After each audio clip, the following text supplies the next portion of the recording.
हमारा 256 क्वेश्चन है, आपके विचार से शिक्षा में हो रहे हास्य को रोकने के लिए आवश्यक है। तो इसके विकल्प हैं, विद्यालय में पुलिस की व्यवस्था की जाए, विद्यालय में खेल की समुचित व्यवस्था की जाए, छात्र छात्राओं में गृह कार्यों के प्रति अभिभावक की जागरूकता, अध्यापकों द्वारा नियमित कक्षा शिक्षण। तो हमारा जवाब है अध्यापकों द्वारा नियमित कक्षा शिक्षण। हमारा 257 क्वेश्चन है, अध्यापकों के सुझाव के बावजूद कोई अपनी स्वच्छता का ध्यान नहीं रखता है तो अध्यापक को चाहिए कि वह छात्र को अर्थदंड दें, उसके अभिभावक को सूचित करें, कारण का पता करें, अन्य छात्रों के समक्ष उसे शर्मिंदा करें। तो जवाब है कारण का पता करें। छात्रों में बड़ों के प्रति आदर की भावना के विकास के लिए कक्षा में उपयुक्त उदाहरण देना चाहिए, अभिभावकों को यह जिम्मेदारी स्वीकार करनी चाहिए, आदर भाव के महत्व को बताना चाहिए, शिक्षक को स्वयं अपने से बड़ों के प्रति आदर्श प्रदर्शित करना चाहिए। तो जवाब है शिक्षक को स्वयं अपने से बड़ों के प्रति आदर प्रदर्शित करना चाहिए। हमारा 259 क्वेश्चन है, यदि आपके घर वालों को यह अध्यापिका बनना पसंद नहीं है तो आप अध्यापिका बनने का विचार छोड़ देंगी, घर वालों की कोई परवाह नहीं करेंगी, अध्यापन कार्य के पक्ष में दलील देंगी, उनकी इच्छा अनुसार कोई दूसरा व्यवसाय चुनेंगी। तो जवाब है अध्यापन कार्य के पक्ष में दलील देंगी। भय और दंड का प्रभाव बच्चों को अनुशासनहीन बना सकता है। इस कथन से आप पूर्ण सहमत हैं, आंशिक रूप से सहमत हैं, अनिश्चित है, पूर्ण असहमत हैं। तो इसका जवाब है आंशिक रूप से सहमत है। हमारा 261 क्वेश्चन है, कक्षा में शांत वातावरण तभी रह सकता है जब कठोर अनुशासन हो, अध्यापक और छात्रों में परस्पर सहयोग हो, केवल छात्रों का सहयोग हो, मनोरंजक कहानियाँ सुनाई जाए। तो इसका जवाब है अध्यापक और छात्रों में परस्पर सहयोग हो। हमारा 262 क्वेश्चन है, अध्यापक को अपनी जानकारी नवीनतम बनाने के लिए दैनिक समाचार पत्रों को नियमित पढ़ना चाहिए, शैक्षिक गोष्ठियों में भाग लेना चाहिए, विषय से संबंधित नवीन साहित्य का अध्ययन करना चाहिए, ये सभी। तो जवाब है ये सभी। किसी अनुत्तीर्ण छात्र को उत्तीर्ण करने के लिए दबाव डाला जाए तो आप परिस्थिति वश छात्र को उत्तीर्ण कर देंगे, विद्यालय से अवकाश ले लेंगे, सहयोगियों से परामर्श पर कदम उठाएंगे, छात्र को किसी न किसी दशा में उत्तीर्ण नहीं करेंगे। तो इसका जवाब है छात्र को किसी भी दशा में उत्तीर्ण नहीं करेंगे। उच्च बौद्धिक क्षमता के लोग अध्यापन में तभी आते हैं जब वे दूसरा कोई व्यवसाय नहीं पाते हैं, शिक्षक जैसा चुनौती भरा जीवन बिताना चाहते हैं, ट्यूशन द्वारा अधिक धन कमाना चाहते हैं, कम काम करना चाहते हैं। तो जवाब है शिक्षक जैसा चुनौती भरा जीवन बिताना चाहते हैं। आपके विचार से मूक बधिरों को शिक्षित किया जाना एक कठिन और चुनौतीपूर्ण कार्य है, प्रजातंत्र की स्वस्थ निशानी है, हमारी जिम्मेदारी नहीं है, व्यर्थ में धन की बर्बादी है। तो जवाब है प्रजातंत्र की स्वस्थ निशानी है।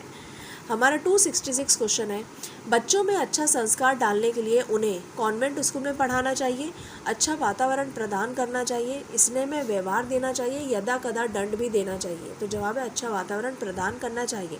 विकलांगों की शिक्षा भी सामान्य बच्चों के साथ होनी चाहिए क्योंकि वे सहानुभूति के पात्र हैं, वे किस्मत के मारे हैं, उनके लिए अलग व्यवस्था संभव नहीं हो सकती, उनमें सामान्य जीवन जीने का साहस आता है। तो जवाब है उनमें सामान्य जीवन जीने का साहस आता है। आपकी दृष्टि में छात्रों का अधिकतम विकास होगा शारीरिक परिश्रम द्वारा, मानसिक कार्यों द्वारा।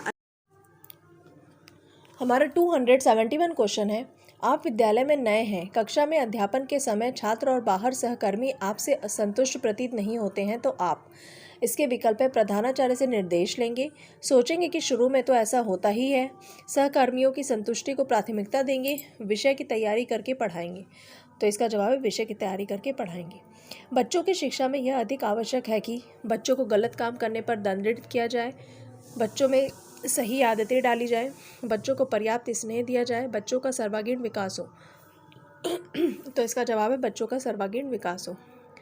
किसी भी कार्य को करने के लिए आवश्यक है कि व्यक्ति मृदुभाषी और व्यवहार कुशल हो, दृढ़ संकल्पी और आत्मविश्वासी हो, धनी और सुविधा संपन्न हो, शांत स्वभाव का और निडर हो। तो जवाब है दृढ़ संकल्पी और आत्मविश्वासी हो। हमारा 274 क्वेश्चन है, आप प्राचार्य हैं, विद्यालय के कार्यक्रम में कोई शिक्षक समय पर नहीं आता है तो आप क्या करेंगे? उसको कार्यक्रम के पश्चात मिलने को कहेंगे, उसको उसका दायित्व बताएंगे, उसको सबके सामने डांटेंगे, उसकी रिपोर्ट प्रबंध समिति को देंगे। तो जवाब है उसको उसका उत्तरदायित्व बताएंगे।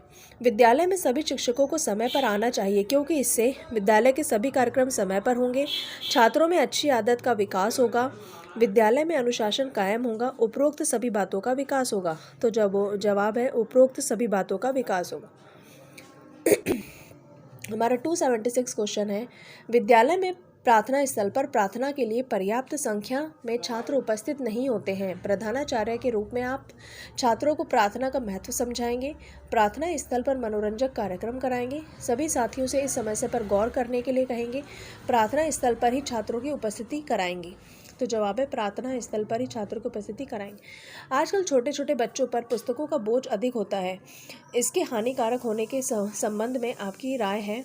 छात्र प्रत्येक पुस्तक का अध्ययन नहीं कर सकता है, पुस्तकों के अनावश्यक भार से बच्चों के मस्तिष्क का विकास अवरुद्ध होता है, छात्र में अध्ययन के प्रति अरुचि पैदा होती है, छात्रों के कंधे की हड्डी पर कुप्रभाव पड़ता है। तो इसका जवाब है छात्र में अध्ययन के प्रति अरुचि पैदा हो जाती है। मैं अवकाश के क्षणों का उपयोग करना चाहूँगी निम्न में से किन कामों में? बागवानी करना, घर की सजावट करना, पत्रिकाएं पढ़ना, लेखन, चुनाव प्रचार, फिल्म देखना, संगीत सीखना, सोना, गपशप करना, चित्रकारी करना, खाना बनाना, अतिथि सत्कार करना। तो इसका जवाब है बागवानी करना, घर की सजावट करना, पत्रिकाएं पढ़ना। वह छात्र समूह अच्छा लगता है जिसमें निम्न गुण हो: सेवा, आदर, परिश्रमी, मृदुभाषी, दूसरों की प्रशंसा करना, चतुर, लगनशील, विद्या अध्ययन, आदर सत्कार, परिश्रमी, खिलाड़ी, अधिक बोलना। तो इसका जवाब है सेवा, आदर, परिश्रमी।